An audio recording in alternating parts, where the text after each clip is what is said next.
So guys, we're back again. Hasn't 2025 gone fast? Huh? Hasn't 2024 gone fast? What am I on about?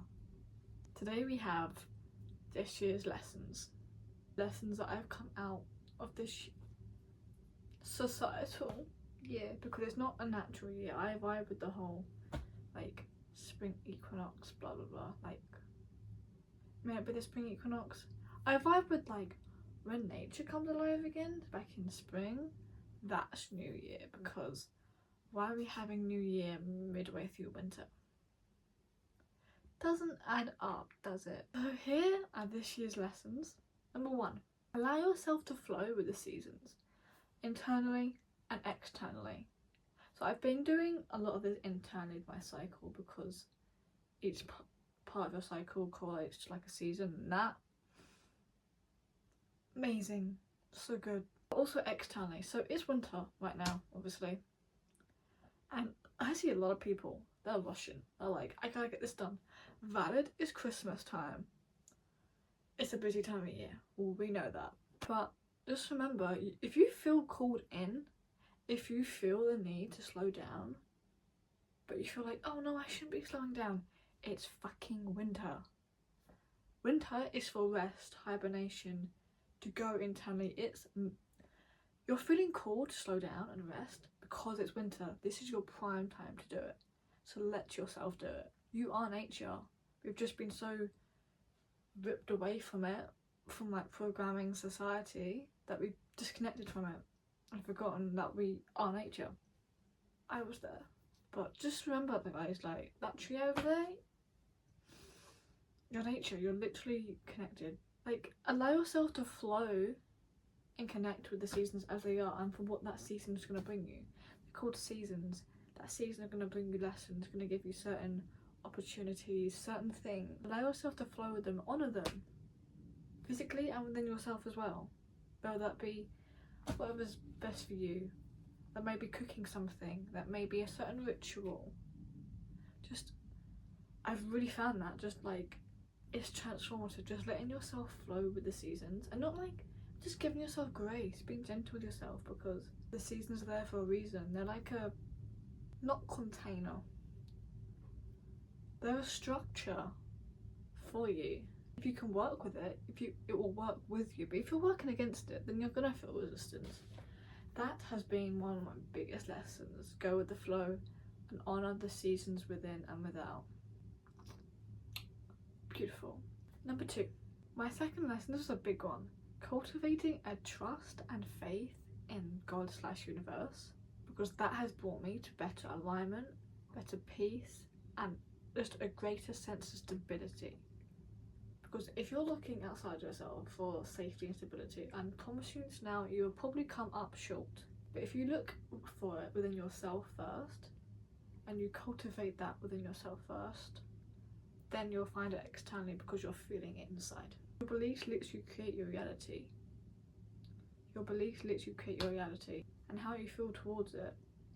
It's why, you know, what you feel is a good indication for like your vibration. I'm not saying you have to feel good all the time. No. Feeling lower allows you to go to lower lows within yourself, so you come up higher highs. It's a part of the healing process. It's a part of the cleaning, releasing, and remembering who you are. Just having this faith and trust, it calms me massively. And also think about it, if you're searching for something outside yourself, it's because you don't feel it within yourself. That has been big, because ever since I found trust within myself, I just felt so much trusting overall. It's transformative. For me, coming into deeper faith and union with God, I'm not religious, by the way, I'm spiritual. I feel like I should just clarify that one.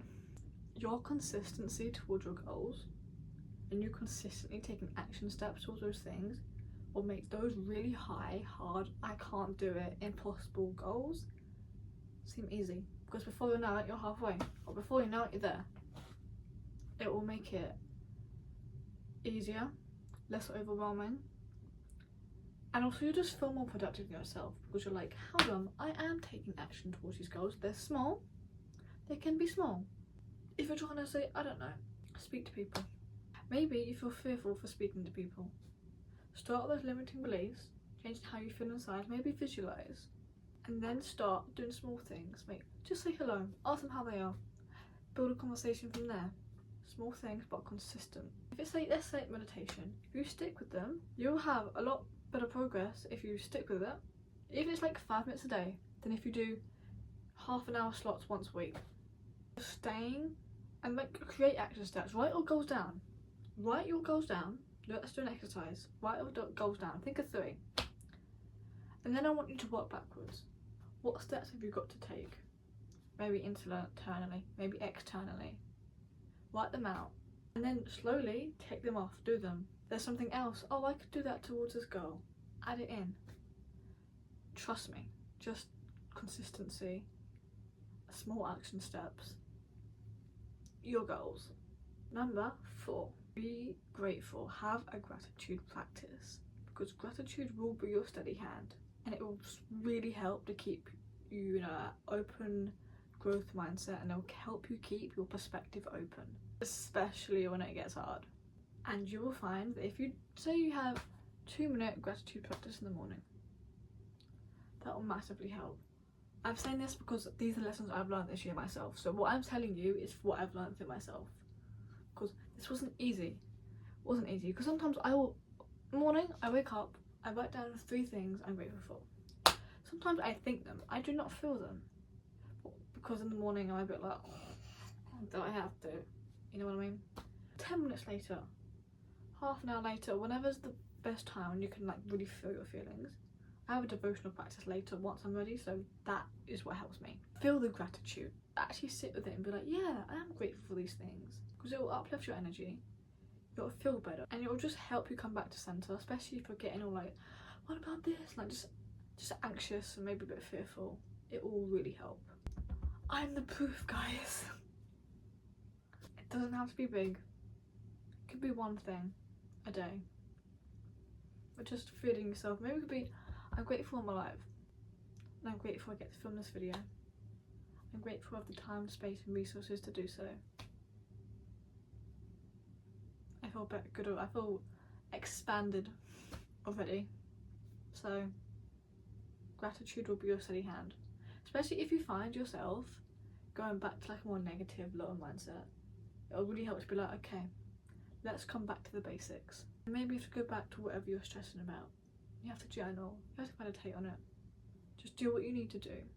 But come at it from a curious mindset more than a, oh no, this is all going on, I don't like it. It's a switch, but it's a very valuable switch. It's not easy. It took me a long time to get there. I'm not perfect. Luteal hits. Luteal is when I'm like, oh flip, I have a lot to go through. Or sometimes I don't, sometimes I do. It depends on the cycle, but. Number 5. The voice of your soul, your path, your higher self, and your inner knowing should be louder than your external voices. So many times I've had people say, do this or do that, or like it's small droplets like, oh, when are you doing this? Are you going to do this? And I'm like, oh, maybe I should do that. Well, they did this, maybe I should do that because they can do it, then I can. Yeah, sure you could, babe.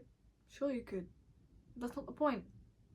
Because you're following your soul. I'm following where I'm meant to go. I'm following where I'm called. Maybe that thing, you will be called to it. Just not at this moment. It might be a couple of years' time, but it'll be the right timing for you. You have to know your path or your soul and know what it wants and where it's calling you. Because that is where you will find the most expansion, love and goodness. And you have to know yourself to be able to do that. And not let the external voices, what others are saying, get in the way of that. This has taken a hell of a lot of meditation, journaling, checking in with myself, speaking to my guides, ancestors. I'm really cultivating ancestral connection at the moment. It's really a thing. To certain ancestors more than others, but I'm here for it. random update, guys. So to do that, surround yourself with people who support you. They may not be on the same path as you exactly, but just if they support you and they love you, that's instantly a good thing, because they will also help you motivate you to get to your goals. They could not have a clue, they could not understand, may not understand you at all, but if they support you and love you no matter what, do not lose that person. Also be aware, when you hear these external thoughts, I'm saying this is coming from myself as well, don't forget, do not compare yourself to them, because you know, if you really truly know that you're on your soul path and you're going exactly where you need to go, you will not feel, oh, you may feel the need to compare. It's a thing we do, just be real. Just remember that comparing yourself to others, comparison is the thief of joy. So just remember that your voice of the soul, your higher self, they know where you're going. You may not. Your ego, you know, ego loves to control. The ego loves to be like, let's do this, to do that. Just come back to yourself, check in with yourself. If you've made a decision that you're not sure about, that is one of the best times to realign, check in with yourself, and make sure it is the best choice for you. Trust me when I say this will be invaluable once you get it going. Bonus! So this keeps coming up this past month, and I was like, you know what, I'm gonna share it because why not? 2 people have said to me recently, one more consistent than the other, take risks. You only live once, take risks. If there's nothing telling you not to do it, why are you not doing it? Or there's no reason for you not be able to do something. So this is going to be interesting to see where this lesson leads me. I'm just, you know, what opportunities it may bring, where it may lead me, just general life. Maybe I'll move to another country, we never know. I'm not saying that's a possibility. At the moment, that is not a possibility. I mean, it could be. You never know. You never know what's meant for you.